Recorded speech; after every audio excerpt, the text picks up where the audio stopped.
세 번째는 물론 가격이죠. 저는 트레이더니까 가격 안에 굉장히 많은 정보가 응집되어 있다고 생각을 했고, 물론 가격의 모든 걸 다 가르쳐 주진 않아요. 흔히 이제 뛰어난 트레이더들도 펀더멘털을 이해하고 이 가격을 움직일 만한 요소들을 이해하고 실제로 그 가격이 비슷하게 움직이거나 반대로 움직일 때 그 가격의 움직임을 심리로 해석해요. 다른 사람들의 심리. 지금 트레이더들이 왜 반대로 왔을까? 쫄았나?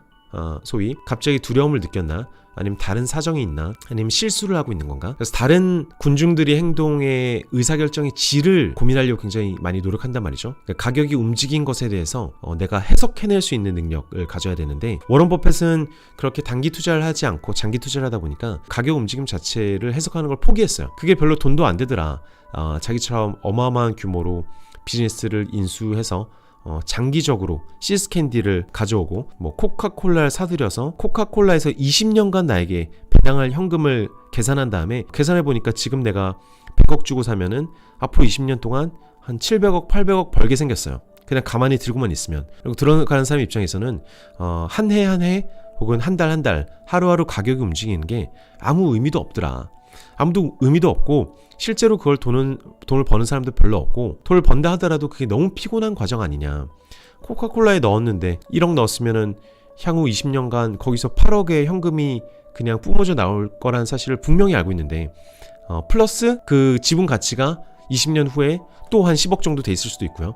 즉 투자한 돈은 10억이 되고 거기서 현금이 8억이 그냥 계속 배당처럼 흘러나온 것이 자기 눈에 보인다고 했을 때 왜 굳이 그 수익을 내버려 두고 혼자 샀다 팔았다를 반복해 라는 생각인 거예요. 즉 이분은 기술적 투자 같은 것을 절대 안 된다라고 부정하지도 않고요. 그냥 그게 좀 한심한 노릇이다. 그게 시간 낭비다. 자기처럼 투자하는 게 훨씬 낫지 않겠느냐, 이런 관점을 보는 거죠. 그래서 가격을 어떻게 이용하냐면은 가격에서 다른 걸 보지 않습니다. 가격은 워런 버핏과 그의 스승이 했던 얘기죠. 미스터 마켓이다. 가격이 오르건 빠지건 자기 맘대로 변덕을 부리겠지. 좋은 일이 있을 때 빠지기도 하고 좋은 일이 있을 때 오르기도 하겠지. 나쁜 일이 있을 때 오르기도 하고 나쁜 일이 있을 때 빠지기도 하고 아무 일 없을 때 빠지기도 하고 오르기도 하겠지. 우리가 집중해야 될 거는 그 가격을 바라보면서 트레이더들처럼 그 가격에 어떤 정보나 지혜가 숨어 있다고 그걸 막 집중해서 해석하려고 하는 노력이 아니라, 가격이 쌀 때 냅다 사면 된다. 내가 어제까지 먹던 햄버거가 갑자기 반값 할인을 하면 사면 된다. 얼마나 좋냐. 내 분석이 좀 틀렸을 수는 있지만 틀려봤자 반값에 사면 얼마나 틀리겠느냐라는 거죠. 그래서 관점이 굉장히 다른 거예요. 트레이더들은 항상 가격 움직임 속에서 모든 정보, 모든 시그널을 끌어내려고 하고, 우리가 극소수의 현명한 사람이 되고 다수의 군중이 잘못된 결정을 하고 있으리라는 전제하에 극단적으로 더 똑똑한 사람이 되기 위한 게임을 하고 있는 거고요. 소수계열 게임을 하고 있는 거고, 워런 버핏은 반대입니다. 니네는 그러고 놀아라. 단기적으로 노래들은 그러고 놀아라. 백날 해봐야 99명은 실패하고 극소수의 트레이더들이 좀 벌다가 그것도 감 떨어지면 실패할 텐데 그러지 말자. 우리는 그 게임에서 멀어져서 걔네들끼리 가격을 엉망진창으로 만들 때 싸면 좀 더 사고, 시장 전체가 싸지느냐 비싸지느냐 도움 받을 수 있지만 아니어도 상관없다. 비즈니스라는 게 모든 경제 상황에서 다 잘 될 수도 없고 항상 잘 될 수도 없는 건데, 좋은 비즈니스를 좋은 가격 올 때 계속 사서 모으면 된다. 모든 관념이 수집이에요. 수집. 우리도 일반 투자자로서 명심해야 될 이야기 중에 하나가, 자산은 사고 파는 것이 아니라 자산은 공장 같은 거예요. 내가 수집해서 한번 내 품 안에 들어오면 나가지 않는 거예요. 오직 불어날 뿐, 오직 성장할 뿐, 더 많은 돈을 벌어내고 그 가치가 점점 올라갈 뿐, 좋은 자산을 내가 인수해서 계속 가지고 있는 거예요. 수집품 중에서 골동품 같은 거는 돈을 찍어내질 않잖아요. 그죠? 만약에 이 책이 나중에 골동품이 됐어요. 이 책이 골동품이 돼서 세상에 단 하나밖에 안 남은 책이 됐다고 해볼게요.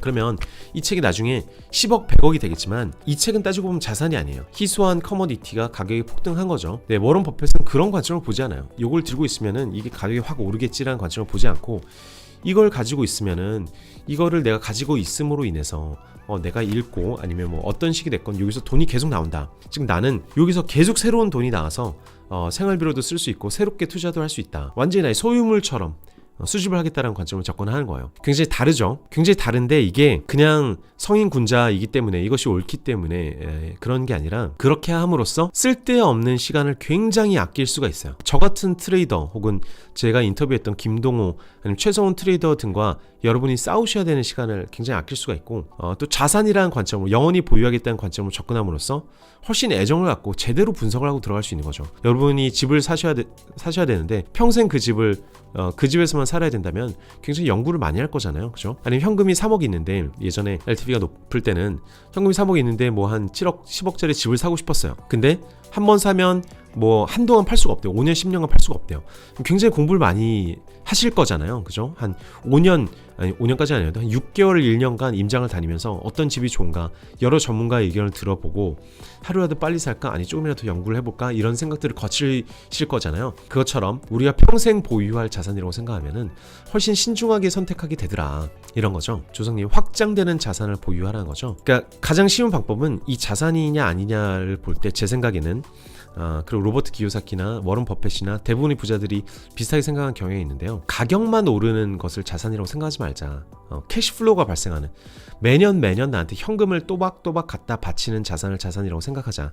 즉 내 보유 비용을 지가 알아서 카바를 쳐주는 거 있잖아요. 그래서 집이라면 내가 사는 집 말고 내가 사는 집은 그냥 앉아서 가격이 오르기만 기다리고 있는 것이고 오피스텔이 됐건 뭐가 됐건 집값이 오를 때까지 내가 임대료를 받을 수 있는 거 있잖아요. 그게 내 이자 비용이나 기회 비용을 퉁쳐줄 수 있는 거. 그 임대료를 계속 받아가지고 그 돈을 통해서 내가 생활할 수 있다거나 아니면 다른 투자를 또 할 수 있게 만들어주는 것. 그게 아니라면은 내 돈이 그냥 묶여있는 거잖아요. 가격 오르면 좋지만 올라도 계속 묶여있는 거잖아요. 그러니까 쓸데가 없다는 거죠. 그 유동성에 대한 얘기를 하고 있는 거예요. 계속 쪼개져서 캐시로 흘러나오냐. 제가 어릴 때는 그런 생각을 했었거든요. 주식 가격 오르면 예를 들어서 100만원치를 샀는데 200만원이 됐어요. 그럼 절반을 팔면 100만원이랑 캐시플로우가 생기지 않느냐라고 생각했는데 왜 부자들은 이렇게 하지 않고 굳이 100% 오를 수 있는 걸 내버려 두고 연 10%씩 주는 것을 더 선호할까를 생각했는데 뭐 여러 가지 이유가 있는 것 같아요. 그 중에 워런 버펫의 이유는 되게 명확합니다.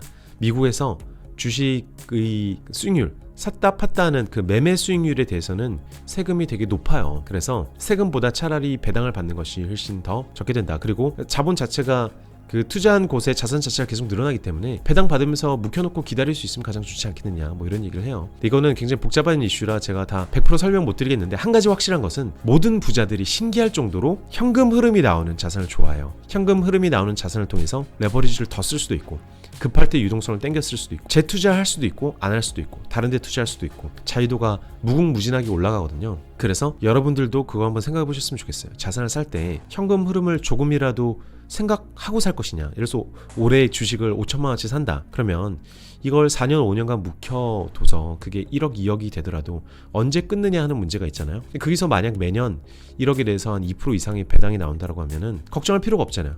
나중에 10년 후에 뭐 한 50%만 수익 보고 팔아도 그 사이에 배당을 받았으니까 어쨌든 자본 수익 정도가 이뤄진 거잖아요. 그러면 안 되겠지만 이 가치 투자가 우리나라에서 유도가 안 된다라고 하시는 분들이 계세요. 근데 또 실제로 우리나라에서 가치 투자로 그만큼 성공한 분들이 별로 많지는 않으십니다만 한편으로는 또 많기도 해요. 좋은 습관이라는 분이 계시죠. 좋은 습관이라는 분은 검색해 보시면 아시겠지만 한 2003년 정도부터 가치 투자로만 이분은 완전 순수 100% 약간 탐정형 가치 투자가이신데 저희도 인터뷰 한번 모시면 좋겠지만 거의 매년 50% 이상씩 수익을 내셨어요. 지금까지는 마찬가지고요. 그래서 우리나라에서 안 된다 라고 하는데 그거는 우리나라에서 고수가 없어서 안 된다고 생각하시는 게 더 낫지 않을까요? 왜 우리나라만 안 되겠습니까? 만약 우리나라만 안 된다라면은 미국에 같이 투자하시면 되겠죠. 근데 해보시면 아시겠지만 미국이라고 더 쉽지 않아요. 우리나라라고 특별히 더 어렵지 않고요. 자, 그래서 뭐 설명드렸습니다. 경영자, 브랜드, 그리고 가격은 오로지 나에게 유리할 때 사용하는 것이 가격이다. 내가 쫓겨다니는 것이 가격이 아니라 내가 활용해야 되는 것이 가격이다. 이 얘기를 매년 주주총회에서 계속 반복을 해요. 10수년간 20여 년간 반복을 합니다. 그 얘기를 계속 반복한다는 거는 많은 사람들이 똑같은 실수를 계속 반복하기 때문이에요. 가격을 쫓아다니면서 이 가격 안에 뭔가 있지 않을까? 이걸 쫓아가면 내가 돈을 벌 수 있지 않을까? 저희 해석은 다시 말씀드리지만 이겁니다. 트레이더라면 그 가격의 움직임에서 남들은 다른 트레이더들마저도 절대 알 수 없는 어떤 진리들을 파악하고 낌새를 파악하기 위해서 정말 동물적으로 훈련되는 이제 운동선수처럼 국가대표 선수처럼 훈련하는 그런 영역이 있어서 극단적으로 촉각을 연마해서 그걸 할 수 있고 실제로 그렇게 하고 있는 사람들이 굉장히 많이 있지만 일반인들에게는 굉장히 무리다. 또한 워런 버핏 정도의 작은 규모로 하기에도 굉장히 무리가 있다. 그래서 그거보다 사업을 분석해서 좋은 사업을 알아보고 좋은 경영자를 알아보고 좋은 해자, 좋은 브랜드를 알아보고 저렴한 가격에 살 수 있으면은 훨씬 쉽지 않느냐. 쉽다라는 거는 이거예요. 저번에 다니쌤도 얘기를 하셨지만 세상에는 힘든 일이 있고 어려운 일이 있다. 힘든 일은 노력을 많이 해야 되는 일이고 어려운 일은 가능성이 희박한 일이에요. 근데 가치 투자는 힘들죠. 힘든데 그렇게 어려운 일은 아닙니다. 트레이딩은 굉장히 힘들기도 하거니와 어려워요. 무엇보다 어려워요. 가능성 자체가 굉장히 희박해요. 그 정도 레벨의 촉각을 곤두세우고 하루 종일 트레이딩을 하려면은 굉장히 난이도가 높습니다. 그래서 유리하지 않습니다. 워런 버핏의 얘기는 그건 거죠. 훨씬 쉬운 길이 있다. 노력을 안 해도 된다. 힘들지 않다는 게 아니라 훨씬 가능성이 많은 길이 존재한다라는 겁니다.